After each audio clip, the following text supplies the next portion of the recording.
क्योंकि तुम मेरी बीवी हो ये मुझे पता है, तुम्हें पता है, पर इस बात का एक ही सबूत था, ये निकाहनामा जो चल चुका है। तो जब यहाँ से बाहर जाओगी तो ये बात साबित कैसे करोगी?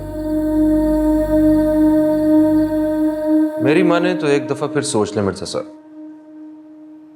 अगवा का केस मजबूत है, तफ्तीश होगी तो उगल देगा।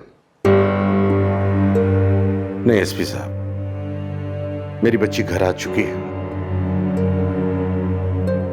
उस शख्स ने जो कुछ किया है वो हम भुगत रहे हैं। बात आगे बढ़ेगी तो पता नहीं कहां जाकर रुकेगी, और ऐसे लोगों के साथ हम जिंदगी भर की दुश्मनी तो नहीं पाल सकते ना। बहरहाल कानून आपके साथ है। मैं जानता हूं कि आप जैसे लोग अपनी शराफत में मारे जाते हैं। एनीवेज, मेरे लाइक कुछ हुआ तो बताइएगा। नहीं एसपी साहब, बहुत शुक्रिया। आपने जो कुछ हमारे लिए किया है वो बहुत है। आगे अल्लाह मालिक है। खुदा हाफिज। आइए।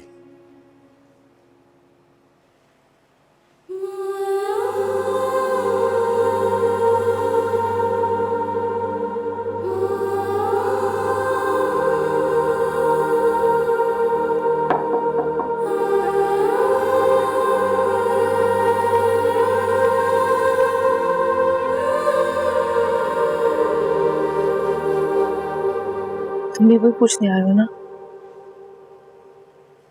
नहीं, मैं तो एक्चुअली तुमको सॉरी कहने आया था। मैं जानता हूं कि ये सब कुछ मेरी वजह से हुआ है।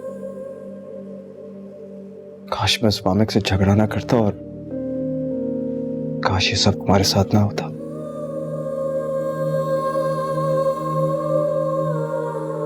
I am really sorry. Please मुझे माफ कर दो।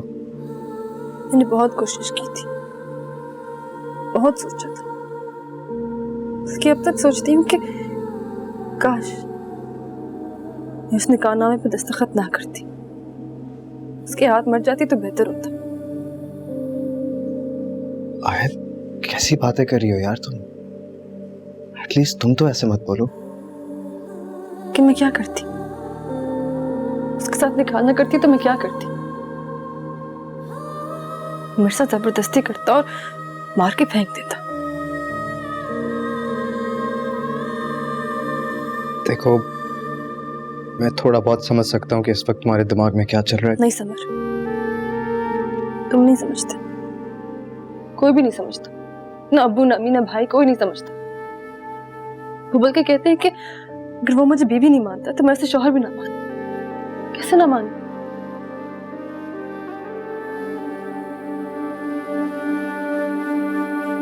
मैं दुआ मांगी थी, नमाज पढ़ी थी, बहुत रोई थी, कहा था कि अल्लाह मियां मुझे प्लीज प्लीज मुझे कोई सही रास्ता दिखा।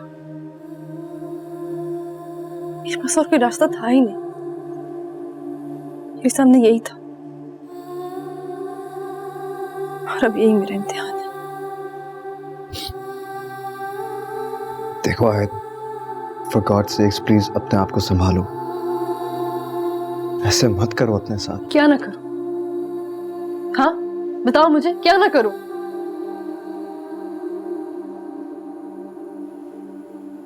कुछ नहीं।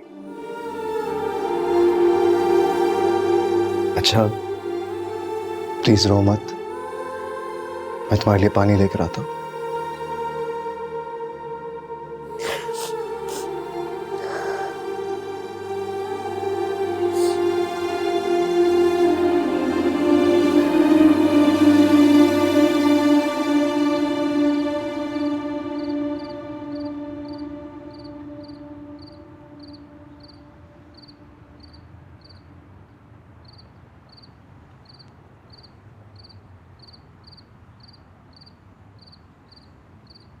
मेरी बच्ची की जिंदगी बर्बाद करके रख दी।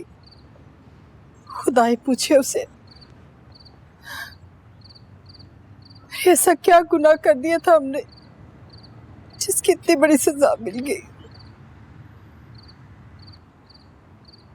अब कोसने से क्या फायदा, जो होना था हो चुका।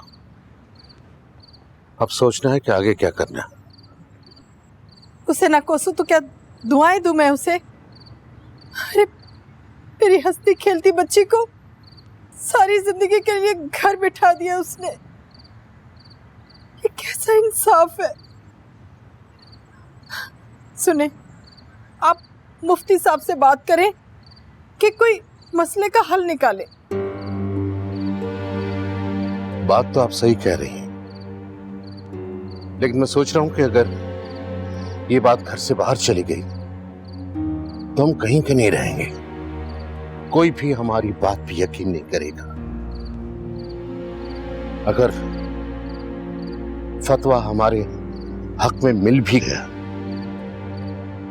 तो यह सोचो कि हमारी बेटी आयत को कौन अपनाएगा।